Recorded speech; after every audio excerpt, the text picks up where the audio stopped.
Forum here on Newsmax TV. I'm John Bachman. Right now on the show, here we go again. We are approaching a fourth debt ceiling crisis in the last 3 years. The Treasury Department could soon be unable to fully issue bonds to pay the government's bills, and without a deal from Congress, defaults and a downgraded credit rating for the United States may follow. Will Congress be able to get all this done, or has the train already gone too far off the tracks? Speaker John Boehner doesn't seem too concerned. Here he is joking about the impasse. Well, you know, Mother Teresa is a saint now, but, you know, if the Congress wanted to make her a saint and attach that to the debt ceiling, we probably couldn't get 218 Republican votes.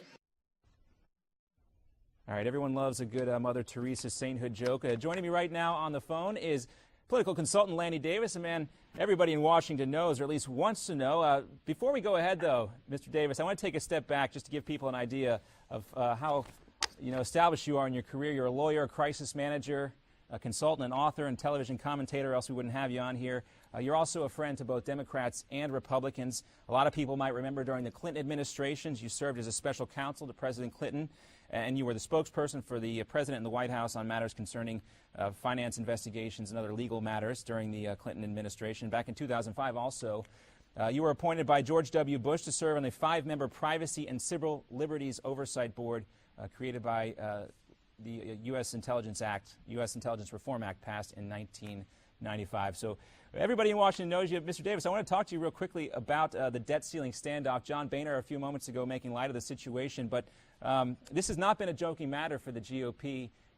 How much, if there is another debt ceiling impasse within the party, it shows the division, how much could this affect their chances in 2014? Well, you know, they often take a really good situation and don't take advantage of it and turn it into a bad situation. Unfortunately for me and fellow Democrats that still support Obamacare, I think it's a mess, needs to be fixed, but I support the concept. They have a big advantage going into 2014, and they may just waste it by having a silly argument that everybody knows the end game is they give in because we can't afford to not raise the debt ceiling. What I've never understood is why they bother, knowing that the end game is they're going to give in. They made this time, and I think they will this time, face reality that it's just not worth giving up the advantage they now have, which is clearly, with the mess up in Obamacare, they've got an advantage. Yeah, and while Americans don't like the idea of raising the debt ceiling, they also at the same time don't understand a lot of times that this is money that has already been allocated, basically. We've committed to these expenditures, and the federal government has to back them up here. But your take on Boehner's kind of flippant tone during that press conference, do you think is that the best tone to take? Everybody tells me Boehner's a nice guy. I've never met the man. He seems like he's a nice guy.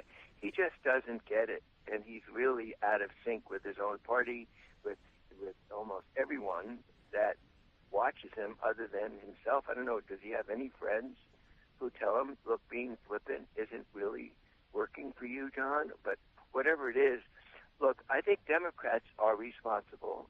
Republicans are responsible. The Congress is responsible for compiling $17 trillion of debt. That's the number we're about to hit, greater than our gross domestic product. I've got a younger son and two younger sons after 2 older ones and 6 grandchildren. So I'm in my second generation of sons. I don't like the idea of my using, and everybody else my age, and all of us, including you, approving using credit cards for everything we do and dumping the receipts on my son's lap. And that's what this national debt means. So I do not like either party's culpability in allowing this out-of-control spending on a credit card. We should be paying for what we spend today and not turn it over to our kids. The answer, of course, has to be to raise the debt ceiling for now, but the ultimate answer is the Simpson-Bowles Commission recommendations to cut across the board. Everybody's got to suffer. Everyone's got to pay more taxes. Well, we haven't heard about the Simpson-Bowles plan in a long time. But I know. Real quickly, Lanny, I want to bring in Newsmax Magazine senior editor David Patton, who's still with us here on set. He wanted to ask you a question. David, go ahead. Lanny, good to talk with you. One of the problems for Republicans, obviously, if they go along with raising the debt ceiling, is how they can save a little face in this process. You know, they've taken a couple of really hard stances. We're in a political year. It would be really tough, I think, for them to sort of go along without getting anything back. Do you think they're at the point where they have no choice? What should they try to accomplish in this negotiation? Well, again, I really view this from a bipartisan standpoint, and you're absolutely right that Simpson-Bowles has been forgotten. That's the concept, in case people forget, that we've got to cut back on entitlement programs, on federal spending, and raise taxes, period. It's that simple. Everyone's got to do something they don't want to do. Republicans don't want to raise taxes. Democrats don't want to cut back on entitlement programs. Guess what? $17 trillion now equals the gross domestic product. But having said that, we have no choice but to raise the debt ceiling. Otherwise, the company, maybe it would be better if it was a company, the country is essentially insolvent when we're paying more in debt than our goods and services that we're buying. So there's got to be a change in the system, and I think the change should be no more debt ceiling votes. It should be a president to raise the debt ceiling. Lanny, one last question on the debt ceiling before we move on to the Olympics. You know, how big of a gift would it be for the Democratic Party? Because I think most people would agree, David, that they're kind of behind the eight ball in terms of the 2014 midterms, and that's usually not a good election for the incumbent president's party anyway. How much of a gift would it be to Democrats, Lanny, for the GOP to cause another serious crisis on the debt ceiling? It'd be a great gift for the Democrats because we're in trouble.